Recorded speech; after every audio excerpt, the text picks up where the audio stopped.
Hi, my name is Douglas Marshall. I'm from San Francisco, California. Was a businessman in the San Francisco Bay Area and decided to come to Rwanda in July and started a project here in Rwanda, developing some land that we call dam land. My businesses in California were dam development, and we developed land there, and now we're in Africa, in Rwanda, Kigali specifically.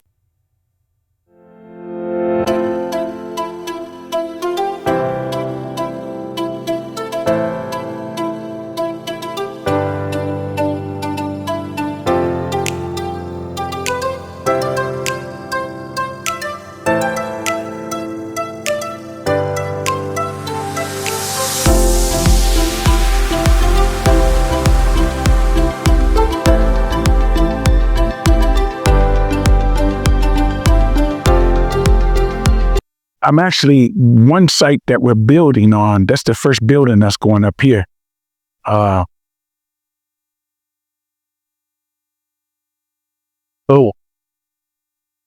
that's the first building that's going up right over here. Was some growing peanuts? Yes. I like the peanuts here better than I do in the U.S. Ooh. Most of the stuff that we grow, we give away. You give them away? Yes. But I eat those. Some of them. Since I've been here, I've grown attached to the Inyambos. Inyambo cows. Yes. Well, one of the things that I wanted to do is I wanted to come and figure out what the culture here is and then figure out how I can work best to incorporate that. I just didn't want to come in and bring my ways here. I wanted to help to highlight the Rwandan culture. And these are very easy to get attached to. So, What's her name? we haven't given her official name yet. We just got them. I got to check with my man. This one here, I wanted to name Inyambo. Inyambo. Diaspora. Yeah. Okay. But we got to check with the tradition to see if it allows that. I'm gonna build tree houses. What I'm planning on doing is creating type of a resort, and we're gonna come up wherever you see these openings are gonna be where we're gonna build tree houses, room that's kind of up in the air, 4 meters up, and a fully contained room with a little kitchenette and everything. We're gonna do about 6 of them to start with. And then up here, we're going to do a whole outdoor area with, in between that and the red thing, we're going to put a swimming pool and pickleball courts and a miniature soccer field and just an activity area. Impressive. I wanted to celebrate tradition, so I looked up and we're building the cow's house to resemble the king's palace. King Paris. Yes. So that's what we're building down here for the Inyambos. Oh, have you been to Nyanza? No, I'm going tomorrow.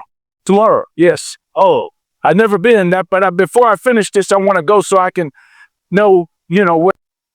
Well, from my understanding, that's not a cow's place, huh? It's just a regular thing. So we're modifying this for cows. I got a picture of what it's going to look like finished. But before I completely finish it, I want to go see, the original. yeah. And the bees? We brought those in to help with the crops and hunt for honey. Mm-hmm. Then in this area, we're going to see how much this was originally planned to do, like not corn maze, but a maze. You know how you walk through and you got to find your way through? Yeah. Well, I was going to do that with this area. So what I'm trying to do is when people stay here, eventually I think I want to put a hotel up at the top.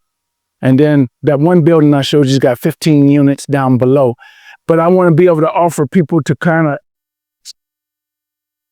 be able to wander around the grounds and see different stuff that keeps them interested and provides, a little source of entertainment and also shows Rwandan tradition. So that's what I'm trying to create here. And it's more based on a fitness background because I have a background where I have fitness things in USA. So I want people to be able to come here and get exercise and wander around the grounds and be entertained while they're here. So my understanding is that you gotta go 3 hours to be able to say see Inyambos. So we want to be able to have a feature that we offer here. How long is it going to take to be done, to be finished? Well, we're waiting on a grasp of hopefully this should be done. This should be done in another week or so. We're waiting to get we're bringing in all of the, forgot what they call it, that goes on the roof. Okay. We're getting that all together and importing that in. And then we're going to fence off the area for the cows, and we're creating that whole lower area there for the Inyambos. Good. The modern stuff that I can bring, but I want to be sure and stay true to the culture. That's why I don't do anything without consulting.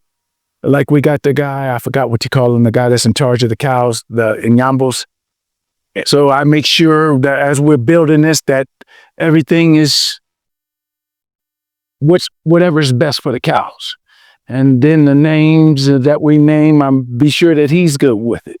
Also, so that I'm just not taking and I don't want to disrespect or do anything that might offend anybody here. Yeah, sure. I merely make suggestions and then check with people to see if it's okay. But I want to be sure and honor the Rwandan culture. See, the one thing you got here that we don't have in the United States is we don't have that deep culture because we can only go back as far as slavery. And there's not many people know much more than that or can go any further than that. So that's where we trace our roots back to. Yeah. But that's not where we came from. So I want to be sure and respect the Rwandan culture and incorporate everything. And I want to enhance. I don't want to take away. I want to do something that Rwandan people will be proud to see and have. That's great. Wow. That's exactly like King Bars. Yeah. So I've never seen it, but we just did this and that's what we're built to.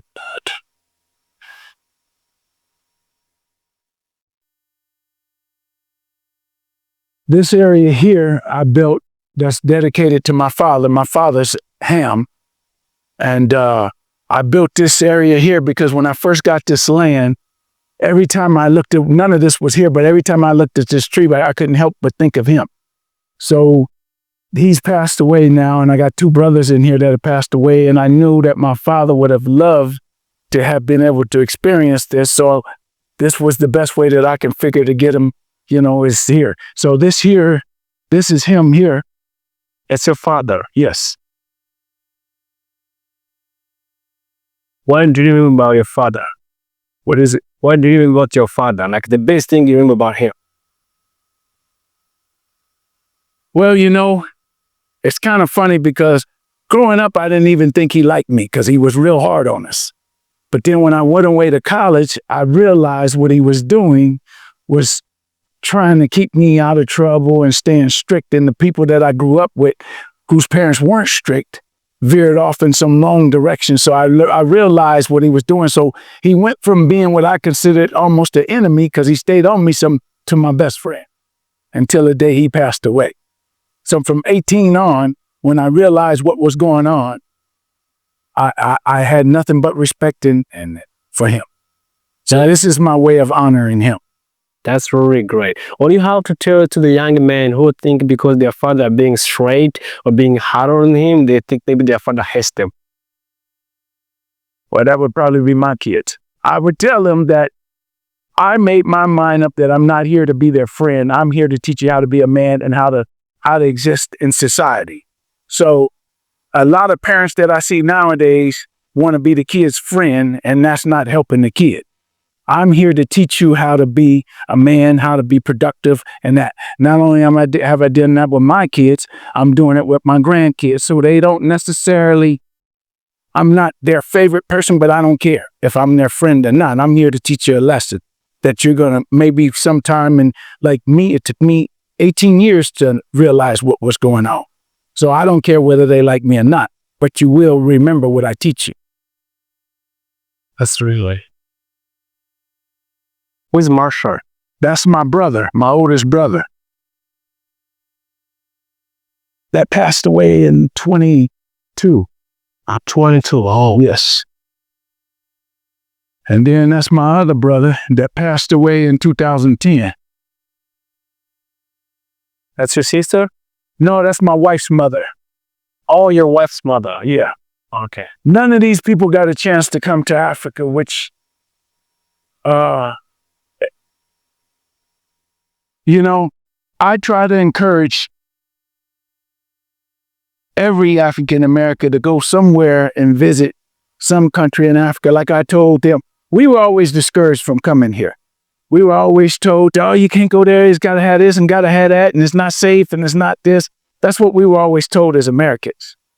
And when I finally came out, I found that none of this stuff was true. We're in a lot more danger in the United States than we are here. And I haven't been here long, but the time that I have been here, I got several people. I just had some friends that I've been here 2 months. I got some friends that came already and visit. Now they're ready to come. And I got another ones that called me, and I'm not even really trying to get anybody to come here yet because I'm not set up. But all the myths and stuff that were being told to us in America are all coming down with the internet, opened post, and my personal experience. Now people know that I'm here. A lot of people want to come out here from my area. I got friends. The one that's coming next is from Chicago, which is in the middle of the United States, away from me. And then I got people in the East Coast, West Coast. So the way that things are going in America now, especially for our people of color, it's really not a real reason for us to be in the United States. Douglas A. Marshall. Yeah. How you doing? I'm good. And you? I'm good too. Thank you for the tour. I appreciate it. Well, you're going to have to come back when it's finished, or at least further along, because we're still in the beginning stages, but the vision is here. Yeah. What inspired you to come over here and build this community for the people? You know, it's kind of funny. I didn't actually plan on coming here. I was traveling different places around Africa. And this was like our fourth country that we went to. And I was looking at all of them, but there was something actually when we were coming down in the plane, as the plane was landing, a different feeling just kind of came over. And that made me figure this is the place that I need to at least start my African journey. Like I said, had my own businesses my whole life, never worked for anybody, and I was retired. And I came here, and the people have inspired me to try to figure out a way to, basically I'm coming out of retirement to come back and build something and create something that will be both good for me and the community. I want to help to bring up everything around me. When I go places, I want to add to, I don't want to take away from. We are seeing now a lot of thousands of Americans moving from the United States to Africa. Like in this little area, this small community, I was surprised when David told me there are over 100 of Black Americans living here. For one, we didn't know. It wasn't, like I said, we were told something completely different by people like you that are putting content on the internet and showing people what's really going on. Now we know that what we were told is not true. It was all lies that discourage us from coming here. And two, what's going on in America right now, I mean, it's almost going back. There's a lot of racism, which is being promoted by the current president of the United States that's promoting all of this stuff. And there's, I'm seeing, since I've been here, I'm seeing people being pulled over and asked for green cards or asked for citizenship. Yeah, I don't have any proof of that. You can't even show them your ID. So what makes somebody, they're questioning whether we belong or not. And so I think more and more people are starting to realize that the life that we thought, the dream that we brought into America, isn't all it was cracked up to be. And the life that's here, we got, in America, we got mass shootings. You got to worry about your kids in school, all ages.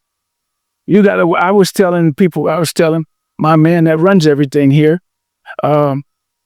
Amaoza, that when we go out anywhere in the community, at night, you got to worry about your car getting broken into. You got to be worried about being shot. You got to worry about, and even if you're not into that kind of stuff, it's happening all around you, and it's something that you always got to be aware of. I haven't had to worry about any of that since I've been here, anywhere in Africa. So that by itself is worth a lot. And I had some friends that visit, and they had a young kid, and I say, hey, do you go to San Francisco or Oakland, which are the big cities in my Oakland area? And they're like, no, because they're worried about something happening, and you don't have to worry about that here. And we don't realize what effect that has on our life. How you always got to be on alert all the time there. That's a lot of energy that you're spending on something that shouldn't even require any energy. But it's hard for me to explain it to somebody in America because they have never not experienced it. It took me almost 2.5, 3 weeks to realize that I didn't have to be the way I was in America here. But when I go back, I got to switch back to that for you, So it's just a whole different game here. Well, I don't know if you know someone called Mama One Africa, but I did an interview with her. She's 84 now. She moved to Ghana 37 years ago. And she was, I came to Ghana, coming back home, and people were coming to her. But ironically, she realized some African, their dream is the United States. They want to move to the United States because of what they see on TV or how America is portrayed. They think it's like a little haven, or because of what they see on TV, thinking, if I make it to US, my life will be better. What the United States was best at is marketing. It's no different than a big company that did a marketing campaign to make you think their product was superior, and it's really not.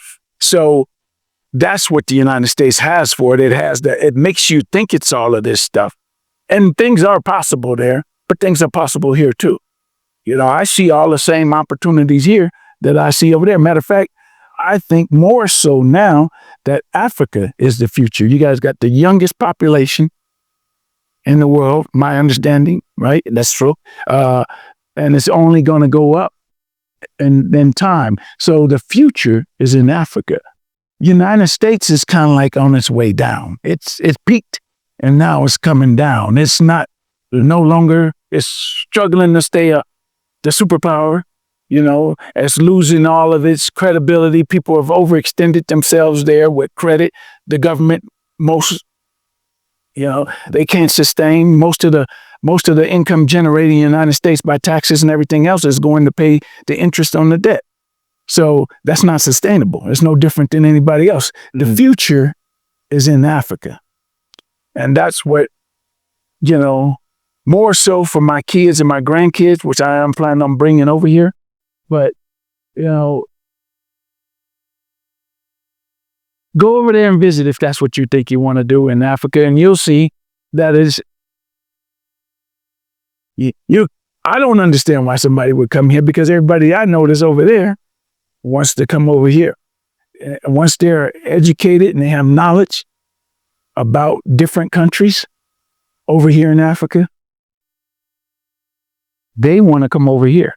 Can you give message, looking at the camera, the message to all Black Americans, if they give you like a 1 minute to give them a message about Africa, how would it be?